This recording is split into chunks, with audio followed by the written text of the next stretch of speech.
sorry. It is nighttime. I'm currently reading Wild Love by Elsie Silver. This is the first book in the Rose Hill series, the first book in Elsie Silver's newest series. I haven't finished reading the Chestnut Spring series. I've only read the first 3 books. This is also a billionaire trope. This follows Ford and Rosie. Ford is the brother to Willa from the second book in the Chestnut Spring series. It is a brother's best friend's little sister type thing going on. She's back in this small town after living in the city. He is trying to open up this recording studio, and he's also a single dad, but like unexpectedly this girl goes knocking up on his door and is like, hey, you're my biological dad, and he's like, okay, and tries to navigate that. I'm reading it on my Kindle too. I'm on page 147. I started this a couple days ago. I've just been reading it a little slower because I'm not enjoying it that much. I have nothing too bad to say, but I have nothing too good to say either. I'm just not feeling as connected with the characters. It feels like it's happening so fast. I don't feel like the 2 main characters have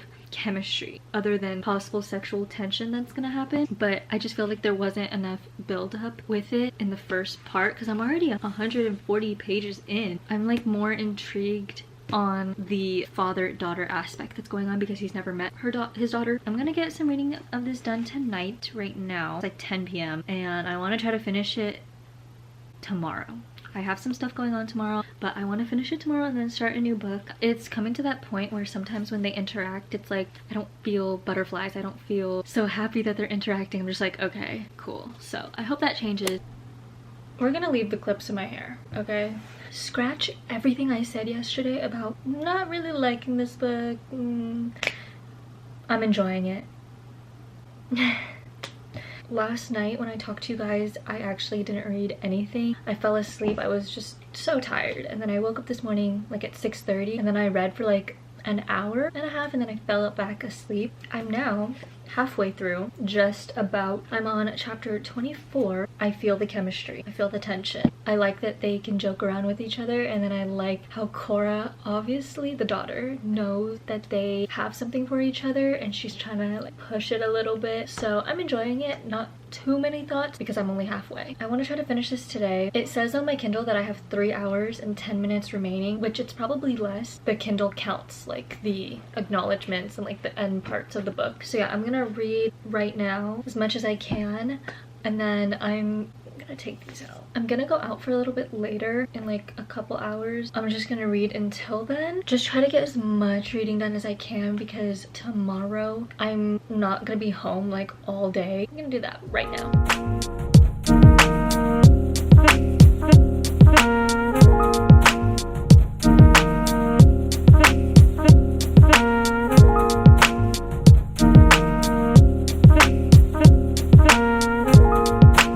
It is 11 p.m. I just got home. I did end up finishing today Wild Love by Elsie Silver. I finished it a couple hours ago. I was reading on my Kindle while I was out, so it is just after they established like what they wanted with each other, the first kiss, then it just got smut. Like the last 20%, I just wanted it to be over. I really liked like the 20 to 30, maybe 40-ish% mark of the book. After that, I kind of just got like, okay, I know where this is gonna go, kind of getting bored. I don't really care about the daughter that much anymore. It was good for what it was. It wasn't anything special though to me. Like it wasn't remarkable. I don't know, I was kind of let down because I was so excited about this. I'm just giving it a 3-star. Maybe that's a little generous. Maybe like a 2.5. See in a couple days. I just know that I'm not gonna think about this. What sucks even more is that it's the 6th month of the year and I haven't found a 5-star read yet.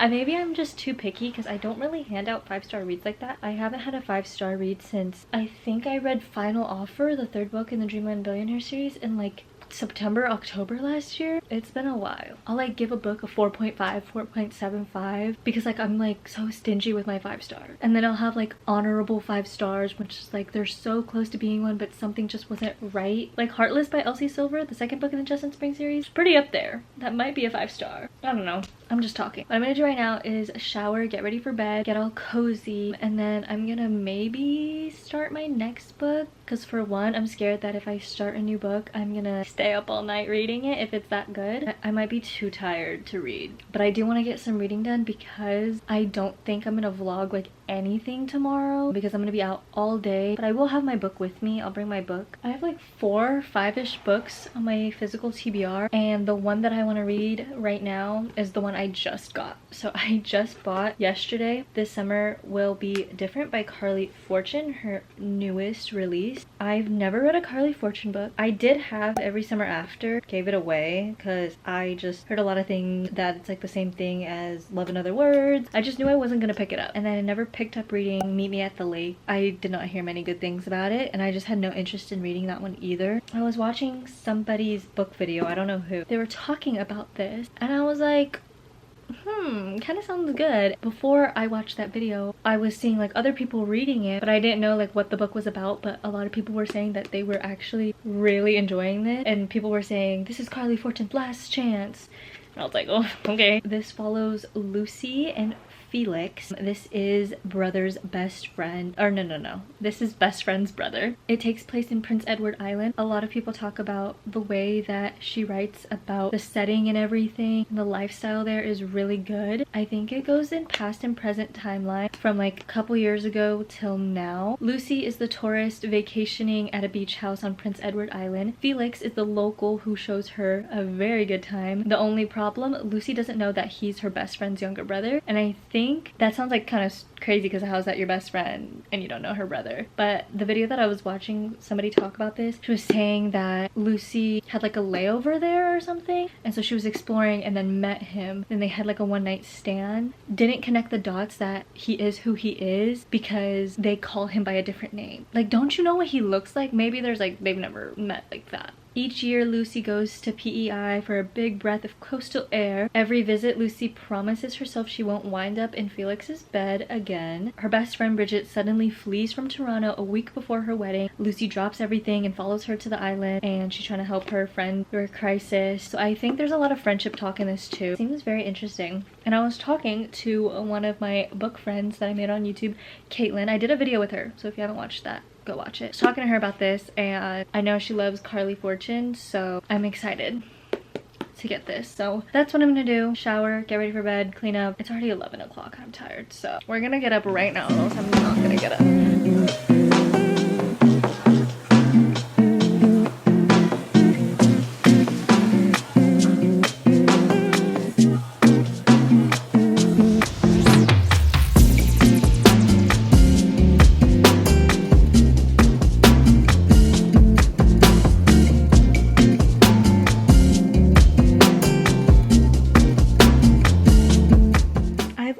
Read the prologue and I'm already obsessed with it. Like, I'm so excited to read this. I fell asleep reading it last night. There is an audiobook on Spotify, so I'm gonna like get that playing while I get up and get ready for the day. I'm so excited for this book. I don't know why. I woke up this morning at 6 and I was like so ready to read, and then I was trying to find a YouTube video while I was reading, and then I fell asleep. Now it's like 10 o'clock and I need to get ready because I'm leaving in a couple hours. But literally in the prologue, so the timeline is the then and now. The then being 5 years ago and the now being like a couple days before Bridget's wedding. Already in the prologue, they had their one-night stand, and then they figured out who the other person is. Bridget calls Lucy B, so that's her nickname, and then Felix's nickname is Wolf,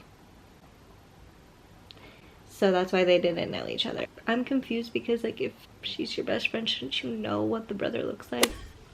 Okay, hey guys, so I haven't talked to you in a bit. I only talked to you yesterday morning, and it's the next day. It's like almost 11 p.m. Update on This Summer Will Be Different. I'm currently in the middle of chapter 18. I'm on page 140. I just took a little break because my brain needed a break. I've been reading for a couple hours now. Pretty good for actually starting this book yesterday.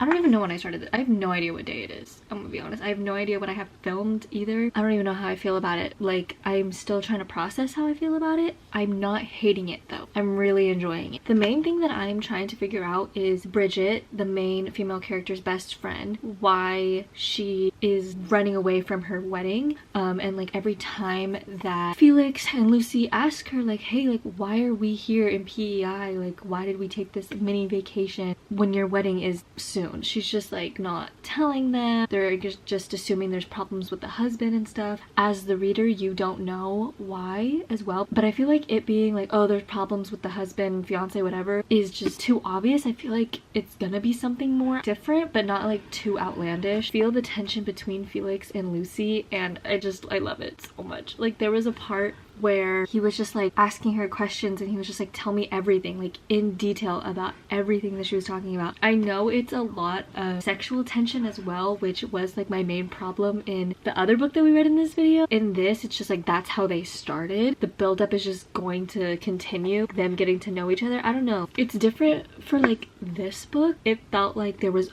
only sexual tension. Like I felt no chemistry, it just felt so rushed into it. Whereas this one, they obviously want to be with each other, but because of their common person that they share, it's kind of hard, and like they don't want to tell the sister yet, and obviously don't want to pour it onto her when she's having this crisis with her wedding. That's kind of where I'm at right now. Don't really know much. They keep bringing up Felix's ex-girlfriend, which I feel like that's gonna have more to the story as well. I'm gonna continue reading this. I did listen to some of it on the audiobook. I want to finish this tomorrow, but we'll see. I have a headache and I don't feel well, and reading does not help when you have a headache. I'm gonna just see how much I can get done. Almost halfway. That is your update. And I don't know if I want to read another book this week because my brain hurts.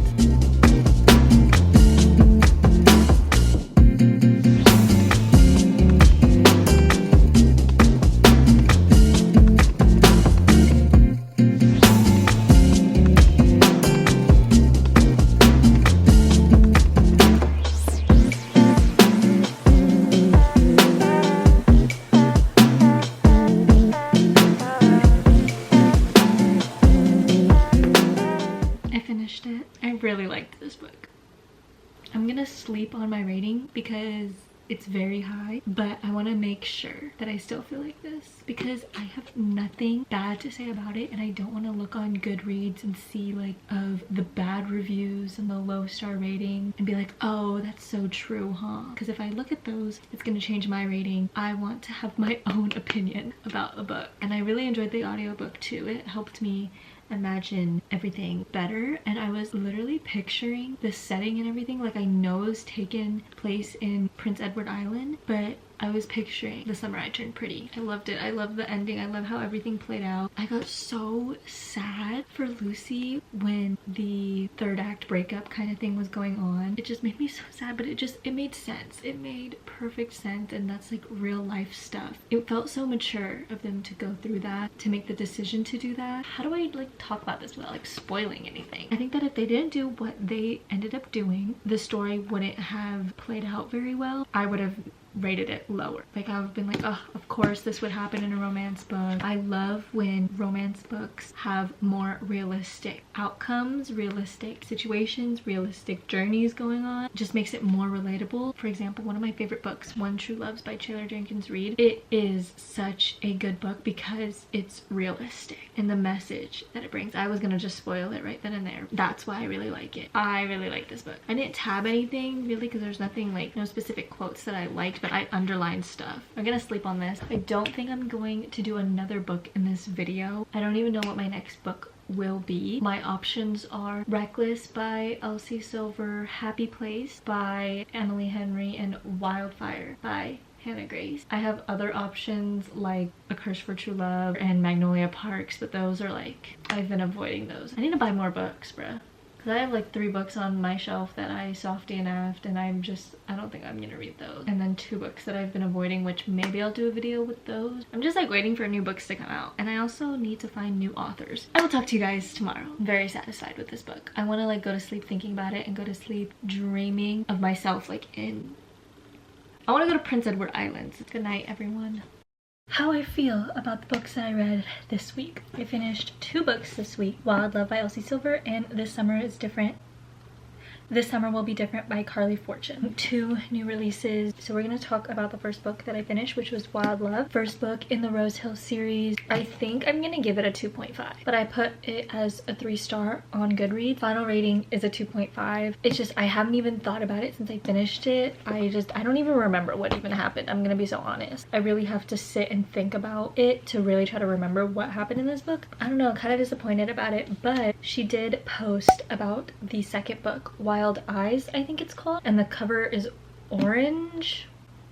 Not a huge fan, but it kind of has like the same thing going on, and that's coming out in September. Then I picked up This Summer Will Be Different by Carly Fortune. I think I'm gonna give it a 5-star simply because I didn't hate anything about it. I didn't have anything bad to say about it. It felt like when I was trying to come up with a rating and a final consensus about it, I was like, okay, something's missing, but I was just trying to pick at something to make it not be a 5-star, kind of, if that makes sense. The more that I think about it, the more I enjoyed reading it and like the whole experience with reading it, the summer vibes, the town that they were in. I just want to give it a 5-star because of how much I enjoyed reading it, how happy it made me feel. Like everything about it just was just a perfect little romance book. Like this was just good in every single way. Like I can tell how it might not be a 5-star, it can be a 3-star, like very mid type of book, but overall I just had a great time reading it. I want to not be so stingy with my 5-star reads. Like if I really enjoyed a book, I can't think of anything wrong with it, I'm gonna give it a 5-star. Like I'm gonna start handing them out, but not like too much, you know what I mean? There were definitely some books that I read this year that could have definitely been a 5-star, but I was just being very picky. My first 5-star of the year, possibly like my third one if you count like the other ones that I was being very picky with. My first actual 5-star. The 2 books that I read this week, very satisfied with it. This book definitely saved this week after reading this. I'm so excited for new releases to come out this month. That's it for me in this video. I hope you guys enjoyed. Like, comment, subscribe if you haven't already, and I hopefully will see you guys in the next one.